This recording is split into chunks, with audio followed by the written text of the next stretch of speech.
How's it going, everyone? I'm here to give you guys my quick thoughts and review of WWE Network's special that aired this evening entitled "Journey to SummerSlam: The Destruction of the Shield." Before I get into the special, if you do not have the WWE Network by now, why? I honestly want to know why people don't have the network by now. It's honestly mind-boggling that people don't have it. The fact that you get every pay-per-view and you get these amazing specials that they air, not all the time, but every once in a while they'll air an amazing special, is worth the $9.99 alone. So I don't know why people don't have the network. If you don't have it, please go ahead and comment why you don't have it. But the people who don't have it, just get it. It's honestly really worth it. Even if you don't watch the on-demand stuff, the pay-per-views and the specials are worth the $9.99 alone. So yeah, that's my whole little thing. Just it's honestly mind-boggling why people don't have the network. But yeah, Journey to SummerSlam: Destruction of the Shield.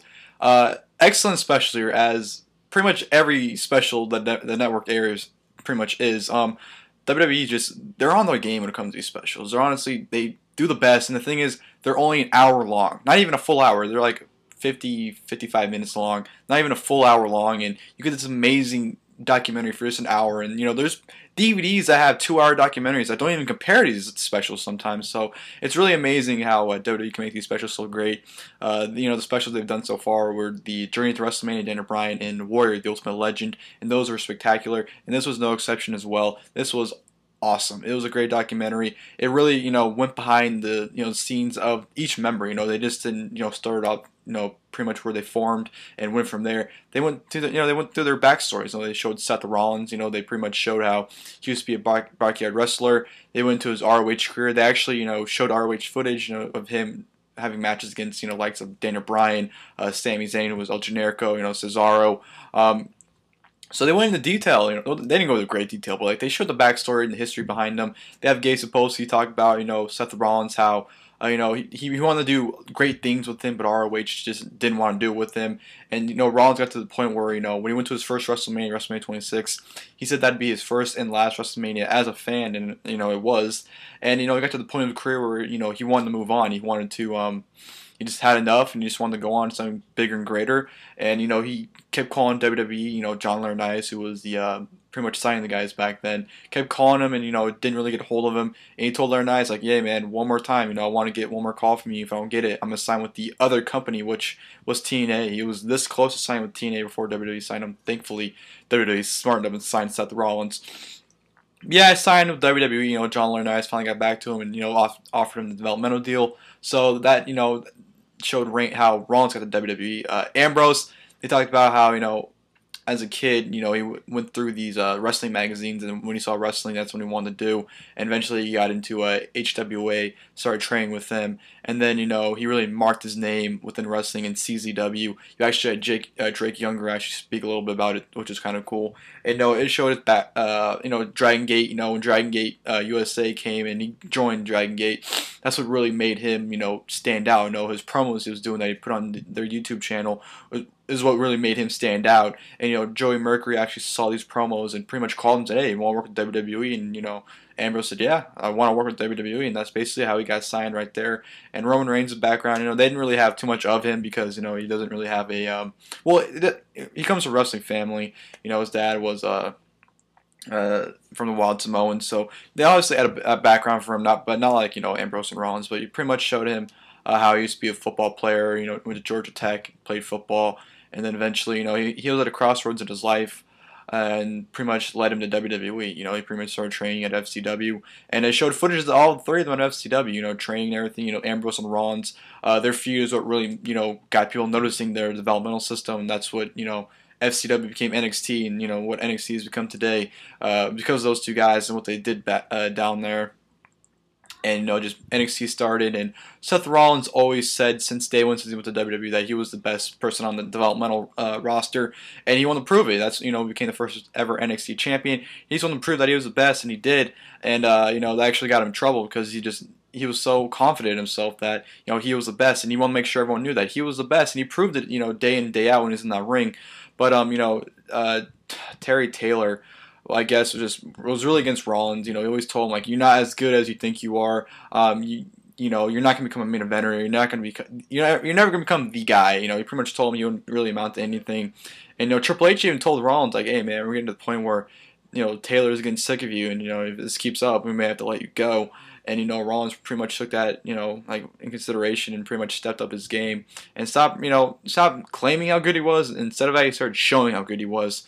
And Rollins got to the point where he was sick and tired of waiting. Ambrose was sick and tired of waiting, because Ambrose wasn't even on NXT when NXT branded in 2012 from FCW. He was never shown on NXT television until after he debuted in WWE. So Ambrose was very frustrated at the fact that he wasn't being used, and Reigns was the type of guy where you just didn't know what his future laid in wrestling. So you had all three of these guys who were completely different. Rollins was a technician, in-ring technician. Ambrose was like pretty much the it factor, the guy that was out there, the psychology of him, and then we have Reigns, who was a powerhouse muscle guy. So pretty much you have all these three guys, three different elements, and three desires to want to succeed, and they pretty much put them into the Shield, put them into one group, pretty much said, what, the floor is yours, here you go, make your debut, make your mark, and here we go. And that's pretty much what they did. They did it, made their debut at Survivor Series, put on a phenomenal match at TLC the following month against Team Hell No and Ryback, which was the first match in WWE. So that's what a first match. Not only is it your debut match in WWE, but it's on pay-per-view and in a TLC match. So it was a lot of pressure on them.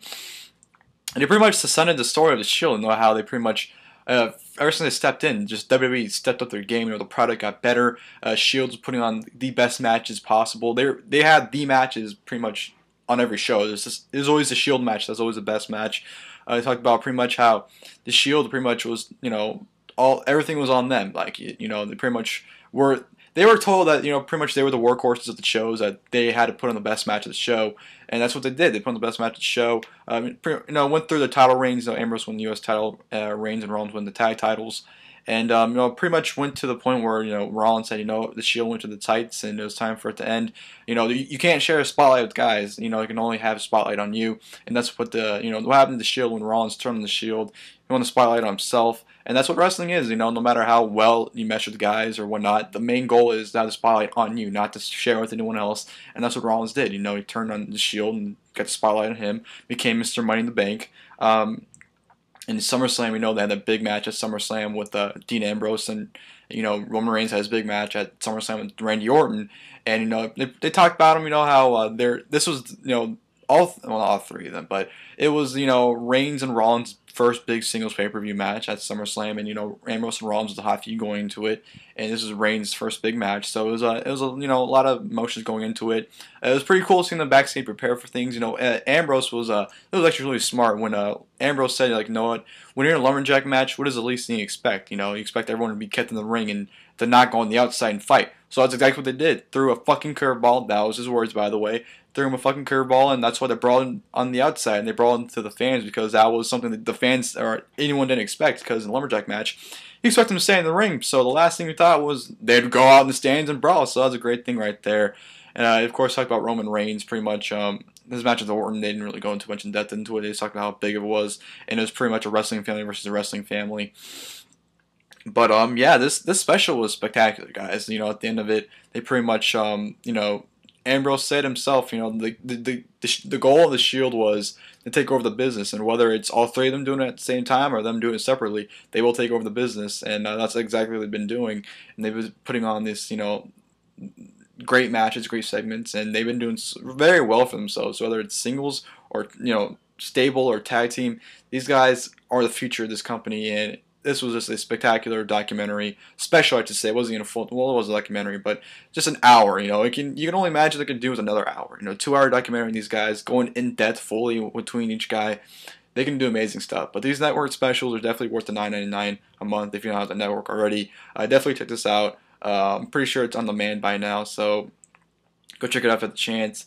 And yeah, that'll do it for this video, guys. And until next time, I'll see you guys later. Thanks for watching this video.